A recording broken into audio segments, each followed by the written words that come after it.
It's that time of year again. So got her in the shed today. Went field a couple of days ago, done a few days combining. Got a bit of a teething issue with one of the header sight sensors. We actually had a problem with the one on this side last year. We got a problem with this one this year, so here we go again to swap it out. I don't think we're going to do a harvest video this year, namely just because we've done one for the last couple of years, and quite honestly it's the same stuff, different year. So we'll give you a break from that this year, unless people particularly want to see it. So I'll set the camera up back here so you can have a look what's going on. Me and Chris are going to try and drop this off. I've loosened the bolts off already, but it's a lot heavier than it looks, so I've waited for Chris to get here before we drop it off.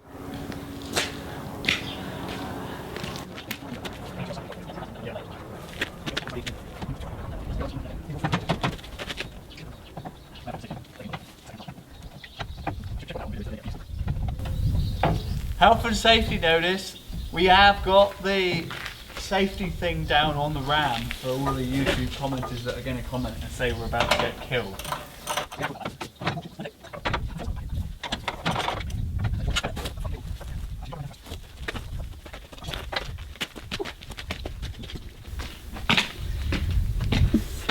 Right, let's have a look at the situation. Full of dust, standard combine. So we've got a little sensor here. It's just a little position sensor, 0 to 5 volt output.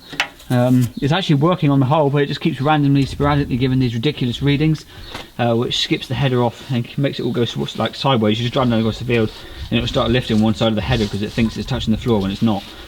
Basically this bar, there's two straps that hang down underneath the header which tell the combine the height which the header is sitting off the floor.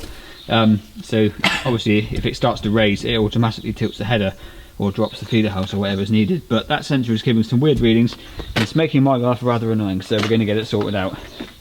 And as I said, just to keep our loyal YouTube trolls happy, the safety bar is engaged, which means that the header can't drop in the event of a hydraulic failure.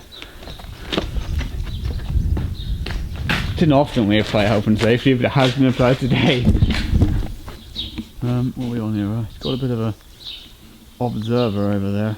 He ain't been very helpful though. Hi Ben? No, nothing. Right, let's get us zoomed in on the situation here. Let's get this sensor out of here. It's got a couple 8mm bolts there. So this is a pretty straightforward job really. We've just got to calibrate it afterwards. Obviously the new sensor will be ever so slightly different and give us slightly different readings. So we just got to go through the calibration procedure of dropping the header on the floor so it can sort of learn the 0 position on the floor and the full height position, or at least the full drop on the sensor position. And then hopefully it will give no more issues. I got a feeling the problem is moisture. These sensors are located underneath the header and it's kind of an area you can't really get to clean without stripping it down.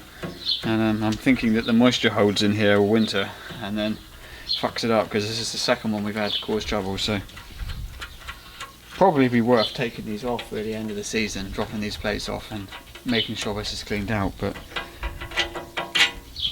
right, I don't know if that's visible in the camera, but that's that one removed.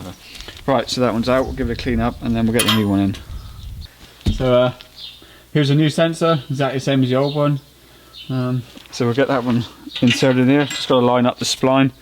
So not complicated. This is a very straightforward procedure. Now these sensors are on slots on the aluminium. Just center them up from my experience, because it doesn't matter, because when you calibrate it, it will learn the extremities of each side of the sensor anyway. So as long as you've got it on and secure and giving a reading, then you should be all good.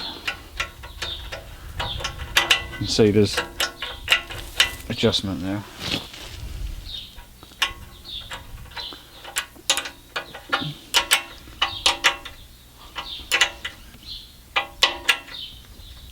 Don't go too mad with the bolts, it's only a little plastic sensor.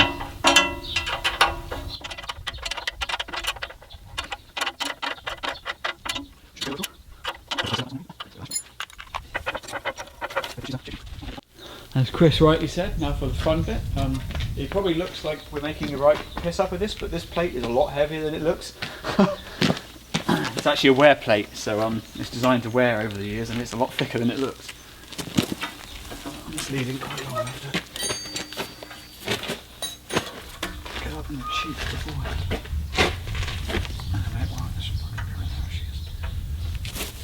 Right.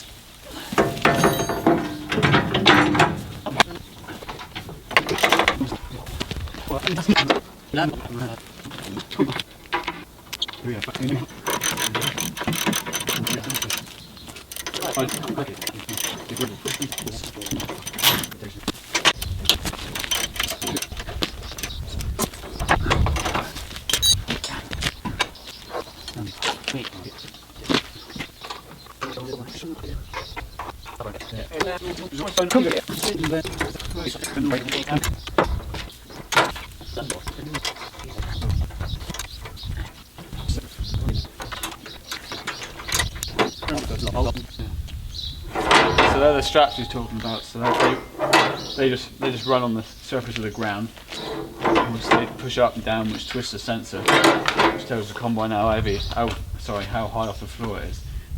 There's two sensors to try and take it. Well, there's only one sensor, but there's two bars to try and take a bit of an average, so that if you get a tram line or something and one of these drops down into a tram line, obviously the other one doesn't, because otherwise it would start digging up one end, which is not what you want to be doing. Right, we need to get this on level ground now to calibrate it. Looks like we've got some crap in the way, so move something out of the way, will you, Chris? Move the Cummins first, I think. Fire. Issue fire.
Right, we're going to calibrate this thing now. The nice thing about the John Deere is we can come in and do it ourselves. We haven't got to plug in nothing external. We can come into our own calibrations in here. We're going to do the header calibration first. B, so it tells you what to do. Got to bring the engine up to high idle so the hydraulic pump is working. Lower this right down, making sure you've locked the header in. Otherwise you'll de-itch it on the floor, which is great fun. So it'll ask you to raise it. What it's doing now is it's looking at the voltage from the sensors to pick up what's kicking off. And then the sensors will bottom out now. So it stops, it goes, everything's great. Now it tells you to go next. It'll drop it down again. Now I'm not doing anything now, it's doing this by itself, so it's just sorting itself out, working out the optimum speed, etc. And it goes ideal. And then we can do the speed drop calibration as well while we're on.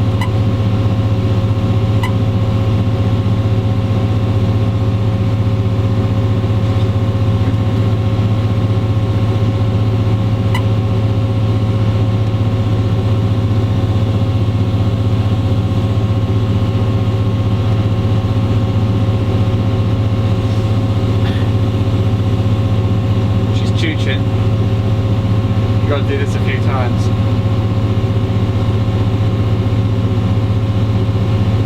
This is basically so that it knows at what point to start slowing and speeding up the speed that it goes up and down.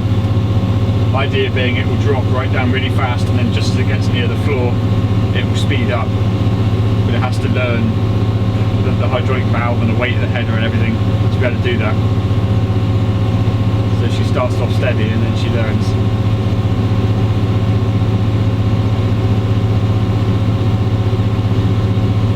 It is lowering at the moment, we just can't see it. Well, you can if you look carefully, but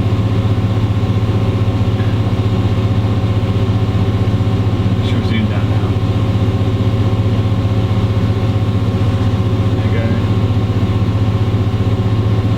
And up again.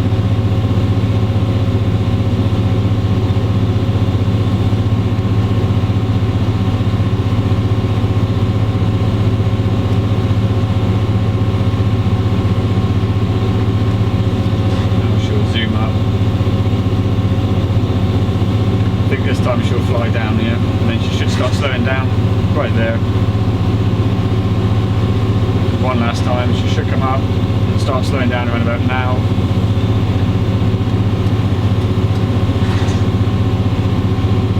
And it's done. So that should be it. Me and Chris are just going to run through some tests now outside.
Bottom to simulate the ground rising, and then this one might react to that.